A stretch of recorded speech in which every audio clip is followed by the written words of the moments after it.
नमस्कार, मी सौ स्मृती संदेश वावेकर.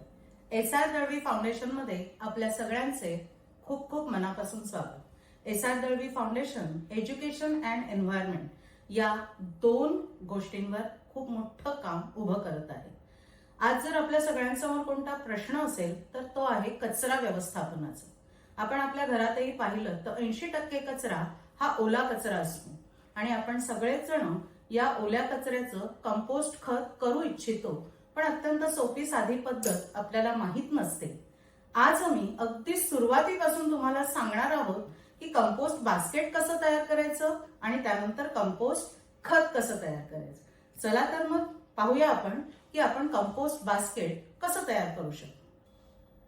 कंपोस्ट बास्केट तयार करण्यासाठी लागणारं साहित्य म्हणजे आपल्या समोर दिसत असलेलं हे प्लास्टिकचं बास्केट. त्याचप्रमाणे ही जाळी आपल्या सगळ्यांच्या घरात मच्छर येऊ नये म्हणून आपण खिडक्यांना लावतो आणि कोणत्याही हार्डवेअरच्या दुकानामध्ये ही सहज उपलब्ध असते. त्याचसोबत आपल्याला लागणार आहे हे ॲडेसिव्ह हेटेक्स नावाचं, जे आपल्याला कोणत्याही हार्डवेअरच्या दुकानात सहज उपलब्ध होऊ शकतं.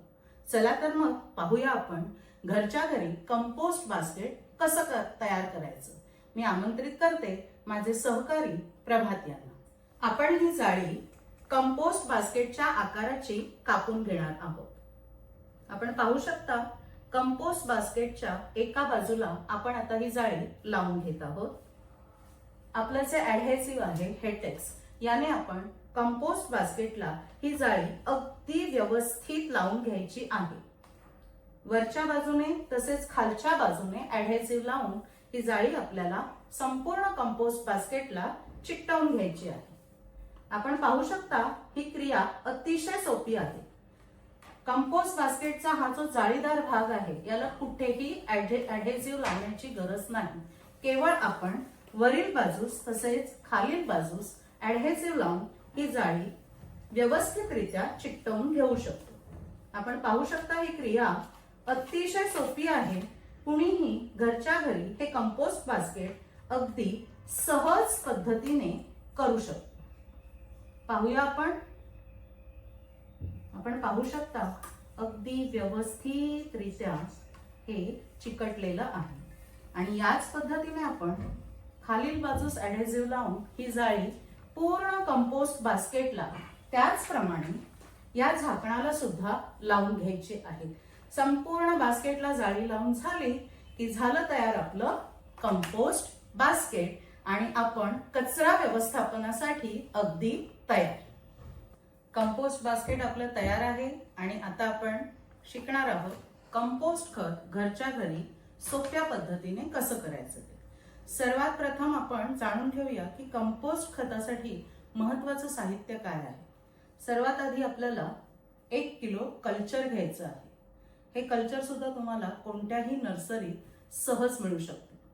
यासोबतच आपल्या घरात असणारा हा ओला कचरा आपल्याला लागणार आहे, ज्यामध्ये आपण पाहू शकता की फुलांच्या पाकळ्या आहेत, निर्माल्य आणि भाजीचे देठ वगैरे. थोडक्यात कोणताही वनस्पतीजन्य कचरा सुरुवातीला आपल्याला कंपोस्ट बनवताना लागणार आहे. पाहूया आपण काय कृती करायची कंपोस्ट करताना. कंपोस्ट खत घरच्या घरी करताना 1 किलो कल्चर सुरुवातीला तुम्ही कंपोस्ट बास्केटमध्ये ओतून घ्यायचं. लक्षात ठेवा की पूर्ण 1 किलो कल्चर आपल्याला कंपोस्ट बास्केटमध्ये ओतून घ्यायचं आहे. का हे 1 किलो कल्चर घ्यायचं? कारण यामुळे कंपोस्टिंगचा वेग वाढतो आणि 3ऱ्या किंवा 4थ्या दिवशी कंपोस्ट खत तयार होतं. त्यामुळे सर्वप्रथम आपण घेतलंय 1 किलो कल्चर. या कल्चरमध्ये आपण सुरुवातीला घालणार आहोत आपल्या घरातील निर्माल्य. तुम्ही इथे पाहू शकता की या निर्माल्याचे आपण बारीक असे पाकळ्या केलेल्या आहेत. पूर्ण फुलं सुरुवातीला यात टाकू नका, पाकळ्या करून घ्या आणि या पाकळ्या तुम्ही सुरुवातीला या 1 किलो कल्चरमध्ये टाकायच्या आहेत. त्यासोबतच आपण घरी पालेभाज्या आणतो, कोथिंबीर आणतो, याचे जे देठ आहेत ते तुम्ही असे छोटे छोटे कापून घ्या. त्यानंतरच यात टाका. संपूर्ण जुडी किंवा संपूर्ण मोठे देठ मुळासकट सुरुवातीला यामध्ये टाकू. आता आपण हाही कचरा टाकलेला आहे. त्यानंतर आपण हे मिश्रण व्यवस्थित ढवळून घेऊया. हे मिश्रण आपण एकत्र केलेलं आहे. यानंतर यात आपल्याला थोडंसं पाणी टाकायचं. एक काळजी घ्या, पाणी टाकताना पाणी ओतू नका किंवा ते खूप ओलसर होऊ देऊ नका. पाणी फक्त आपल्याला असं शिंपडायचं आहे, ओतायचं नाही. कारण कंपोस्ट पूर्ण ओलं झालं तर जे यामध्ये जे सूक्ष्मजीव असतात ते मरतात आणि कंपोस्टिंगची क्रिया जी आहे ती थांबते. त्यामुळे पाणी आपल्याला शिंपडायचं आहे. तेही गरज असेल तर, कंपोस्ट पूर्ण कोरडं पडलं असेल तर रोजच पाणी शिंपडायला हवं असंही नाही.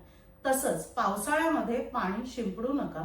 पावसाळ्यामध्ये आपल्या मुंबईत दमटपणा असतो आणि त्यामुळे हे कंपोस्ट ओलसरच राहतं. त्यामुळे अतिरिक्त पाण्याची आवश्यकता पावसाळ्यामध्ये नसते.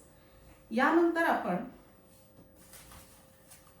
वर्तमानपत्राच्या 4-5 घड्या घ्यायच्या आहेत आणि त्या तुम्ही यावर हलक्या हाताने दाबून ठेवायच्या. त्याच्या कडा पूर्णपणे दाबायच्या आहेत. अशा प्रकारे तुम्हाला या कडा दाबल्यावर दिसते. यानंतर पूर्ण 24 तासांनंतरच तुम्ही हे जे कंपोस्ट बास्केट आहे ते उघडायचं आहे. दुसऱ्या दिवशी सुद्धा असाच वनस्पतीजन्य कचराच यात टाकायचा आहे. 3 दिवसानंतर तुमचा हा जो कचरा आहे तो थोडा काळा पडायला सुरुवात होईल. तसंच तुम्ही वर्तमानपत्राच्या घड्या काढल्यानंतर असा हात लावून पाहायचा आहे. थोडीशी उष्णता जर तुमच्या हाताला जाणवली तर समजा तुमचं कंपोस्ट खत योग्य पद्धतीने तयार होत आहे. तसंच मी तुम्हाला पाण्याचं सांगितलं की पाणी शिंपडायचं आहे आणि तेही गरज असेल तर. त्याचप्रमाणे इथे तुम्ही पाहू शकता गव्हाचं पीठ आहे. दर 4 दिवसांनी अगदी किंचित 1 चमच्यापेक्षाही कमी गव्हाचं पीठ तुम्ही या प्रकारे यावर शिंपडायचं आहे. हे ज्या सूक्ष्मजीवांमुळे कंपोस्ट खत तयार होतं त्यासाठीचं अतिरिक्त खाद्य आहे. पण हे रोज टाकायचं नाही, 4 दिवसांनी एकदा टाकायचं आहे. तसंच कंपोस्ट खत रोज तुम्हाला ढवळून घ्यायचं आहे. हे ढवळून घेतल्यामुळे यात हवा खेळती राहते आणि सूक्ष्मजीव त्यांचं काम योग्य पद्धतीने करतात.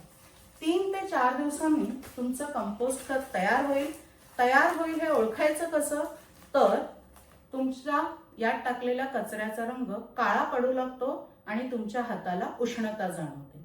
या 2 गोष्टी झाल्या तर समजा तुमचं कंपोस्ट खत योग्य पद्धतीने तयार होत आहे. सुरुवातीला तुम्ही यात वनस्पतीजन्य कचराच टाका.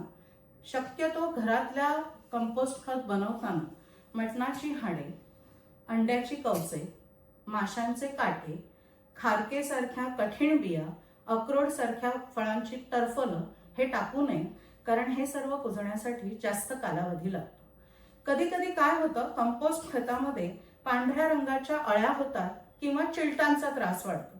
अशा वेळी आपल्या घरामध्ये बेगॉन स्प्रे किंवा हिट असेल तर त्याचा केवळ 1 स्प्रे मारा. फार मारू नका. एका स्प्रेने या अळ्या किंवा चिलट नष्ट होतात. दुसरा एक महत्वाचा प्रश्न असतो की कंपोस्ट खत बनवताना आम्ही खरकट वापरू शकतो का? निश्चित वापरू शकतो. तुमच्या घरामध्ये जर भात उरला असेल तर तो एका पेपरवर टाका, थोडासा सुकवून घ्या. तुम्ही पंख्याखाली सुकवला तरी चालेल आणि त्यानंतर तो कंपोस्ट मध्ये टाका, म्हणजे वास येणार नाही. तोच प्रकार सांबर असेल, आमट्या असतील, भाज्या असतील. मी तुम्हाला सांगेन आपल्याकडे एक जाळी असते. आपण पुरण ज्याच्यामध्ये वाटतो ती जाळी आपल्याकडे असते. अशी एक जुनी जाळी घ्या. त्यामध्ये हे तुमचं उरलं सुरलं अन्न टाका. नळाखाली धरा.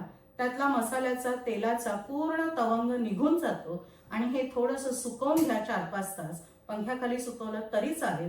त्यानंतर जर तुम्ही हे उरलेलं अन्न कंपोस्ट बास्केटमध्ये टाकलं तर निश्चितपणे कंपोस्टला वास येणार नाही. आपल्या सगळ्यांच्या मनामध्ये नेहमी ही एक शंका असते की निर्माल्य मॅडम ठीक आहे, वनस्पतीजन्य कचरा ठीक आहे, पण आम्ही आमच्या खरकट्याचं काय करायचं? तर खरकट्याचं एवढंच करायचं, त्याला धुवायचं आणि सुकवून घ्यायचं. त्याचप्रमाणे चहा पावडर हा एक महत्वाचा विषय असतो. चहा पावडर जेव्हा उरते तुमच्या चहाच्या गाळणीमध्ये गाळून घ्या, नळाखाली धरा. ती धुवा आणि सुकवून घ्या. त्यानंतर तुम्ही कंपोस्टमध्ये टाकल्यानंतर कंपोस्टला कधीही वास येणार नाही. जर कंपोस्ट तुमचं खूप ओलं झालंय, तुम्हाला वाटतंय फार चिकट झालंय, तर मग तुमच्या मदतीला ही पानं येतील. कोणतीही सुकलेली पानं घ्या आणि अगदी त्याचा असा चुरा करा हाताने आणि हा चुरा तुम्ही कंपोस्टवर पसरवा, कंपोस्टमध्ये मिक्स करा. कोणत्याही प्रकारचा वास तुम्हाला येणार नाही. कांद्याची सालं किंवा अशी शेंगदाण्याची टरफलं, हा जो सुका कचरा ओला कचरा आहे तो कंपोस्ट योग्य बनवण्यासाठी तुम्हाला मदत करू शकतो. तसंच कंपोस्ट बनवताना तुमचं बास्केट पूर्ण भरलं की त्यानंतर केवळ तुम्ही खालचं कंपोस्ट काढून घ्या. पुन्हा हेच बास्केट तुम्ही पुढच्या कंपोस्टिंगच्या क्रियेसाठी वापरू शकता. एकदा तुम्ही तयार केलेलं बास्केट किमान 10 वर्ष चालतं आणि तुमच्या घरातल्या ओल्या कचऱ्याचं पूर्णपणे कंपोस्टिंग मध्ये रूपांतर करण्यासाठी तुम्हाला सातत्याने मदत करतं. हे कंपोस्ट बास्केट आपण सावलीतच ठेवायचं आहे. ग्रिलमध्ये किंवा उन्हात ठेवू नका, त्यामुळे सूक्ष्मजीव मरतात आणि कंपोस्टिंगची क्रिया थांबते.